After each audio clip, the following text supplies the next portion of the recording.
बिस्मिल्लाहिर्रहमानिर्रहीम। अस्सलाम वालेकुम। आप देख रहे हैं नेशनल न्यूज़ और मैं हूं सुबान कुरैशी। हमारे डिस्ट्रिक्ट रिपोर्टर ज़ीशान उन्नड़ की रिपोर्ट के मुताबिक कशमोर पुलिस की बरवक्त कामयाब कार्रवाई 70 साल बुजुर्ग को अगवा होने से बचा लिया।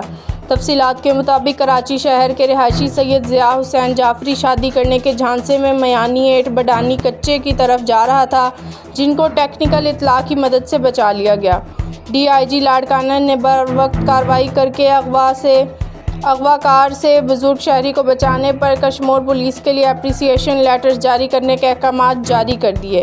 अवामुन्नास से इल्तमास है कि फेक कॉल्स मैसेजेस के ज़रिए कच्चा की तरफ ना जाएं। अगर आपको दोस्ती, शादी, नौकरी, माल मवेशी या दूसरे झांसों में फंसाने के लिए कॉल आए तो फौरी तौर पर मकामी पुलिस को इत्तला करें।